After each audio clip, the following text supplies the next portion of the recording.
Hey, what up? It's Tampa Brad back at you with law number 42 of the 48. I always mess up that number. Laws of, oh, that's not 48. 3 plus 5 is 8. 48 laws of power. Law number 42 is strike the shepherd and the sheep will scatter. Now, we don't live in biblical times. We don't really have shepherds and sheep, maybe a German shepherd and sheep or something like that if you like own a farm or something like that.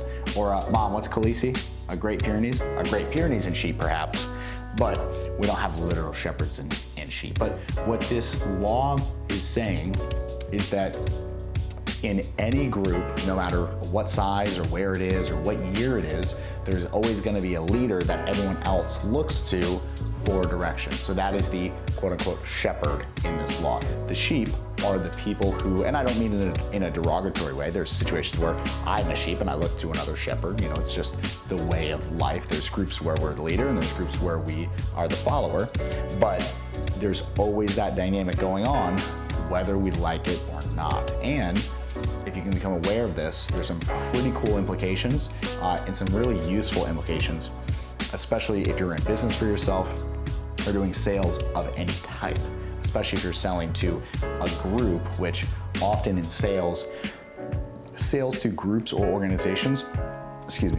are very powerful, because when you get a lot of people pooling their money together, you get two things.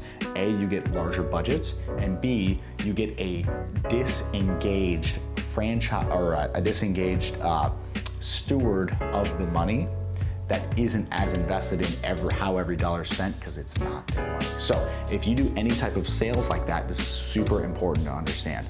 And in sales, what strike the shepherd and the sheep will scatter means in that context, and the fact that there's always a leader that everyone else looks to, is you have to figure out who the decision maker is. If you're in a situation like we're in a lot at Home Love Construction, to where you're selling to a couple, you know, a husband and wife, that's a lot of our situations, there is always one of the people who's making the decision. Statistically speaking, just from our observations, and this is not always, but usually it is actually the husband that makes the final buying decision when it comes to general contracting, what we do. There are many situations where the wife is the buyer. Weddings, for example, the bride is the buyer. So you have to understand, in any group setting, wherever there's more than one person, you have to understand who the decision maker is. And frankly, you have to spend no time pleasing the other person, and you need to focus 100% on that person. Now, don't take that too literally. What that means is you need to give the other person enough attention and ease their worries enough that it doesn't upset the main person, especially if you're in a spousal situation where you're selling to a couple. But if you focus your attention on addressing the buyers, again, that's the decision maker, addressing their concerns, you're going to be a hell of a lot more effective than if you spend your whole time addressing the other person's concerns. So it's not to say that you ignore the person who's not the decision maker, but they cannot be the priority or the focus of your efforts. It always has to be on the number one, the main person. Now, what Robert Greene talks about in this chapter is the fact that over time, power structures and power distribution has changed. And so obviously, as the world has become more democratized and there's more diffused power throughout the world, there's not necessarily kings and queens anymore, and there's not dukes and duchesses and all that stuff like feudal system.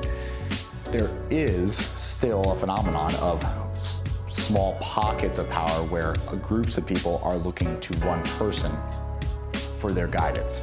And so even though we live in a democratic society where people elect representatives and everyone has, you know, equal power, so to speak, really, if you really dig into it, everyone belongs to a different pocket of society, and the groups are just smaller now, but there's still the people who are the proverbial shepherds who are leading large groups of people. So let's say, for example, your aim is to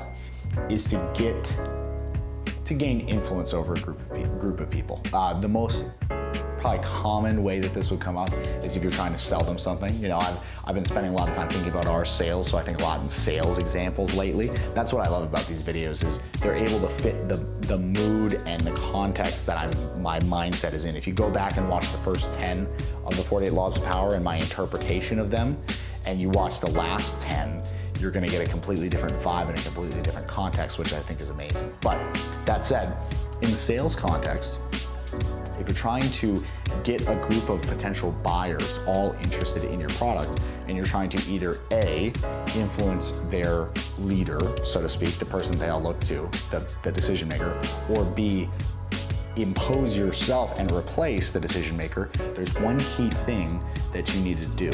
And it's to isolate that person out of their position of power and into a place where it's either neutral ground or where you have an advantage, so to speak. Even if it's simply the advantage of being more comfortable because it's a place that you go a lot and you know the staff. So a great example of this actually is from a networking book called The 7 Levels of Communication.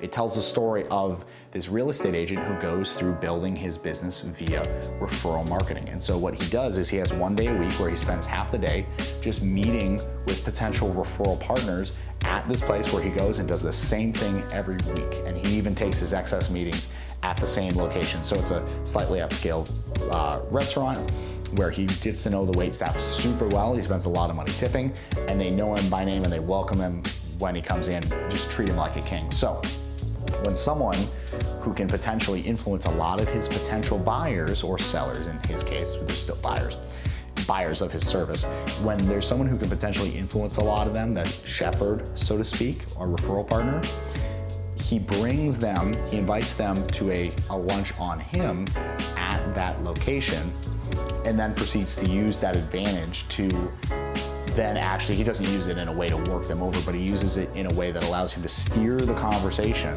in a way that allows him to set it up for them to send him referrals. And he does it in a win-win way. I actually love that book. I'd highly recommend it. I'll say it again so you can jot it down. The 7 Levels of Communication. The cover is like a 7 and then an upside down 7 that looks like an L. Pretty cool. So in that example, what the main character is doing is he's using what some people in sports would call the home field advantage. And he's taking advantage of the fact that if you isolate a person from their normal settings and you bring them into a place where you are more comfortable, you can then guide the conversation much more easily. And it's easier for you to achieve your goal out of that meeting. Now, obviously, in anything, if you set up a win-win scenario to where your goal is simply requires the other person to be open to it and they're gonna wind up being better off for it, obviously you're just gonna have more success in general. If you stack that on top of that, we'll call it the home field advantage, so to speak, isolating the person from their typical setting, you're gonna have even more success. Now, I actually experienced this literally today. I had lunch with some representatives of an architecture firm that are an amazing potential referral partner for us, but who we will also be a referral partner in the future as we continue to go out, and expose ourselves to higher and higher end projects. They're a super high end design and architecture firm, amazing. They do some incredible projects. We are eventually going to be able to feed them some decent projects over a couple year time frame, and they're also going to be able to feed us not only the projects that they're working on, but also just refer directly to us projects that aren't even big enough for them. And we're talking multi 6-figure projects that they turn away because they're not big enough. So let that sink in. And what we did is we met somewhere where I was super comfortable. I made the reservation, and we all met there and had a great time. I had a win-win in mind, and we were able to totally cement that and start the relationship simply because I was comfortable and wanted to lead the conversation in a fun, positive direction, and they were totally good with it. And so they went from being a little uncomfortable, as most people are when they're meeting new people at the beginning, to being totally open, honest, and really great people at the end of it. Not that they weren't at the beginning, but really they opened up. It was an amazing meeting, and that will likely lead to, potentially, nothing's for sure, and we could, anything could happen tomorrow, but it, in all likelihood, will lead to potentially 7 figures in business over the lifespan of, say, 5 years of that relationship. That's a very easy outcome to happen. And we're talking not just low 7 figures, we're talking mid to high 7 figures. So that said, use the concept that that power from individuals is given to one person very easily. People don't like to lead, they like to be led. And when you can recognize this in yourself, that's a very valuable distinction to make. When you realize when you are wanting to be led and you are not taking ownership and leading, I'm not saying that it's wrong in any way, because there's a situation where it's good to lead and there's situations where it's good to follow. But it's very important that you be mindful of those, because if you're not, well, not to be super negative, but that's how the Holocaust happens. You know, people not being mindful of where they're placing their faith and trust, and who they're giving their power to. So be mindful of that, because if you are not intentional about who you allow to lead you, you can walk yourself down a very not so nice road. And sorry to use that harsh example, but I think it's appropriate, because that is really the stakes that we talk about when we talk about who you put your faith in and who you allow to be the broker of your power as a member of a group, because that's really what it is. That's what we're talking about in this law. And so what I'd love to know is, for you, did this bring you value? Did you see an insight in this video that is going to allow you to be more successful in your life, whether it's health, wealth, higher purpose, relationships?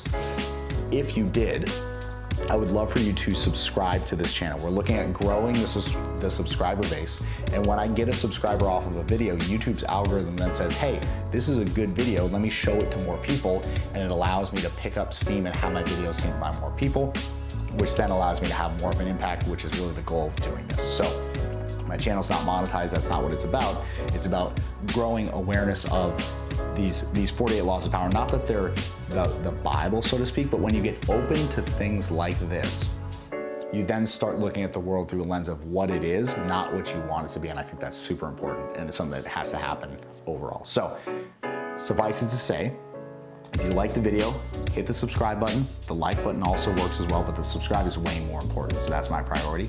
I appreciate your attention. Thank you for watching. I'll see you in Law 43. We are almost done with this, getting close to Law 48, but stay tuned for Law 43. It's coming very soon. Thank you for watching.